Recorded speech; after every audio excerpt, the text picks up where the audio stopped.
Continuando o estudo do livro de Atos dos Apóstolos, hoje eu vou estudar e ler o capítulo 7 que a gente viu. Agora vamos ver a defesa de Estevão.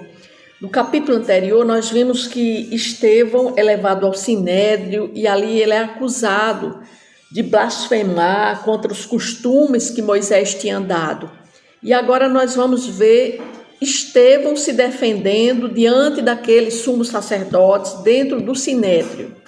O capítulo começa assim, mas antes eu vou fazer uma oração. Senhor Deus Todo-Poderoso, estou aqui, Senhor, com a Tua palavra, que mais uma vez, Senhor, pretendo estudar e que o Senhor possa me ajudar, Senhor, a entender esse discurso, essa fala de Estevão, Pai, que ele se defendeu, Pai, porque estava sendo acusado falsamente. E assim também que nós possamos, ó Deus, nos defendermos quando estamos sendo acusados falsamente, Pai, que essa lição, que esse capítulo 7, que essa defesa de Estevão também possa nos ensinar alguma coisa, Pai. É o que eu te peço em nome de Jesus, amém. Então começa dizendo assim: então lhe perguntou o sumo sacerdote: porventura isto é assim? Estevão respondeu: varões e irmãos e pais, ouvi.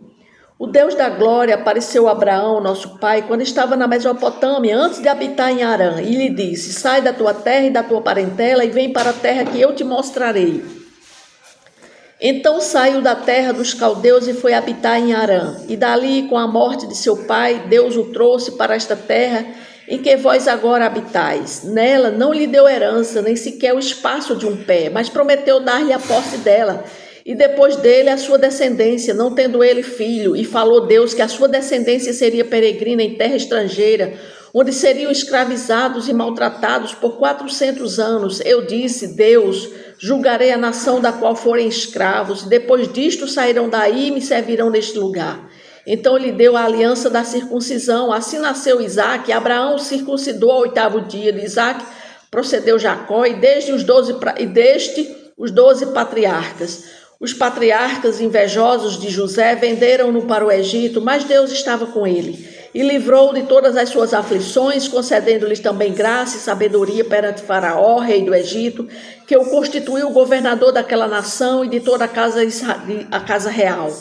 Sobreveio, porém, fome em todo o Egito e em Canaã houve grande tribulação, e nossos pais não achavam mantimentos. Mas tendo ouvido Jacó que no Egito havia trigo, enviou pela primeira vez os nossos pais. Na segunda vez, José se fez reconhecer por seus irmãos e se tornou conhecida de Faraó a família de José. Então José mandou chamar Jacó, seu pai, toda a sua parentela, isto é, 75 pessoas. Jacó desceu ao Egito e ali morreu, ele também e nossos pais, e foram transportados para Siquém e postos no sepulcro que Abraão ali comprara a dinheiro aos filhos de Amor.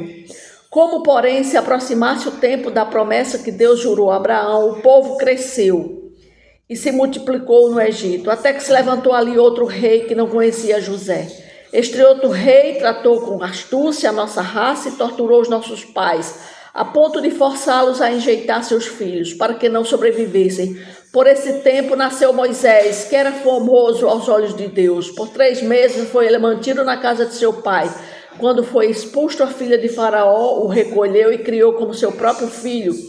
E Moisés foi educado em toda a ciência dos egípcios e era poderoso em palavras e obras. Então aqui nós vemos que o capítulo ele começa, dentro de um contexto, de perseguição contra os seguidores de Jesus. Então Estevão, que foi um dos 7 escolhidos para servir a igreja, estava aqui sendo julgado diante do Sinédrio, da Suprema Corte Judaica, e ele foi falsamente acusado de blasfemar contra o templo e a lei. Então aqui ele começa a fazer a sua defesa, porque o sumo sacerdote começa a perguntar a ele, e ele começa a fazer um discurso, ele faz um discurso não apenas em sua defesa, mas é um sermão corajoso que percorre a história de Israel, revelando como o povo resistiu repetidamente à vontade de Deus e aos seus enviados. Então Estevão conecta essa resistência ao tratamento dado a Jesus, o Messias prometido, E ele continua falando. Agora ele vai falar sobre a história de Moisés,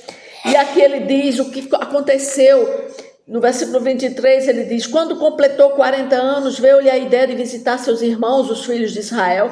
Vendo um homem tratando injustamente, tomou-lhe a defesa e vingou o oprimido, matando o egípcio. Ora, Moisés cuidava que seus irmãos entenderiam que Deus os queria salvar por intermédio dele. Eles, porém, não compreenderam. No dia seguinte, aproximou-se de uns que brigavam e procurou reconduzi-los à paz, dizendo: homens, vós sois irmãos, por que vos ofendeis uns aos outros? Mas o que agredia o próximo o repeliu, dizendo: quem te constituiu autoridade e juiz sobre nós? Acaso queres matar-me como fizeste ontem ao egípcio?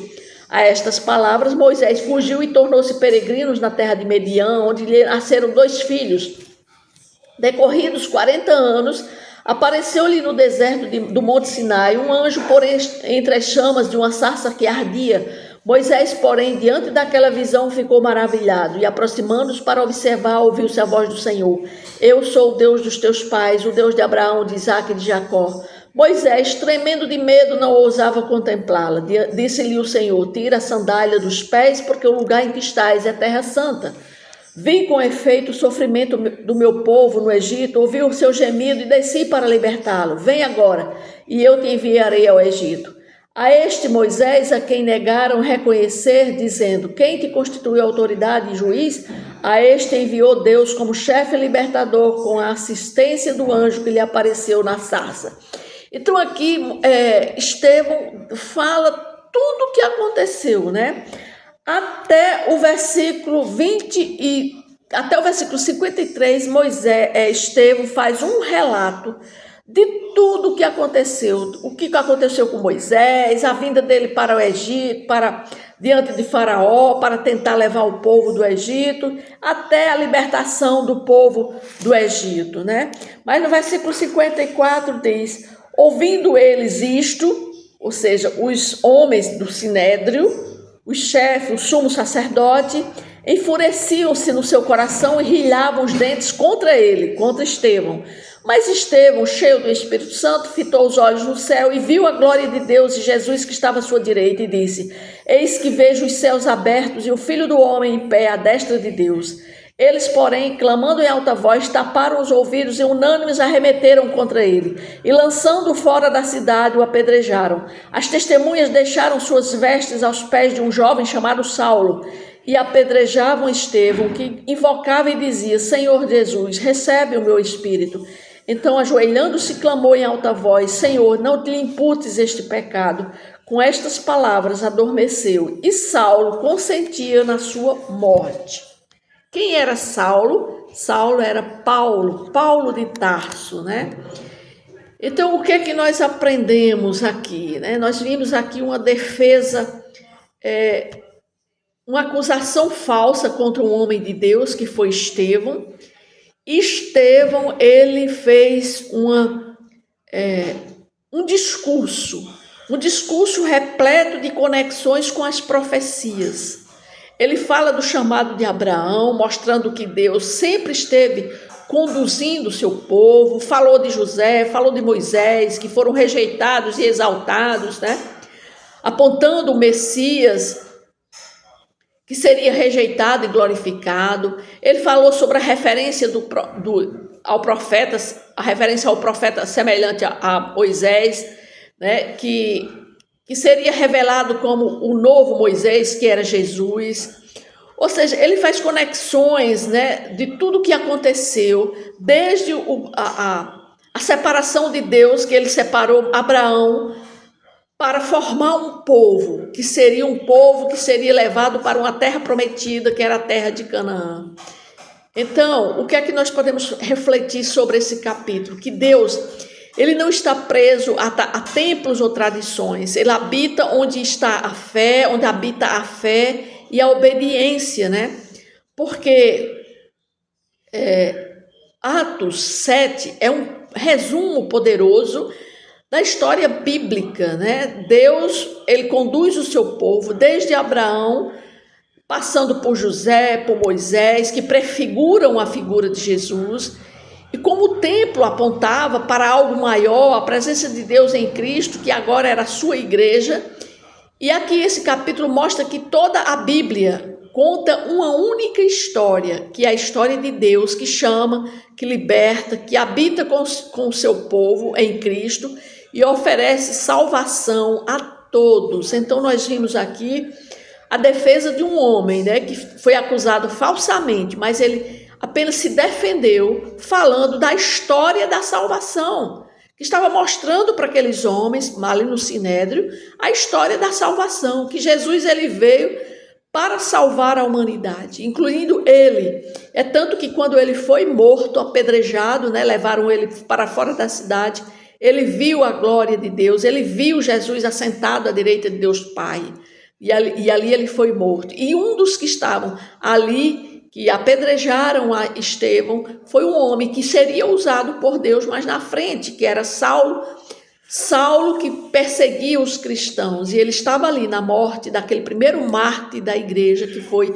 Estevão. Mas Saulo seria usado por Deus mais na frente, e mais na frente nós vamos ver a conversão desse homem, que esse homem esteve ali presente na morte de Estevão. Então esse capítulo ele nos relata, né, sobre a história da salvação. É isso que a Bíblia nos mostra no dia de hoje, amém?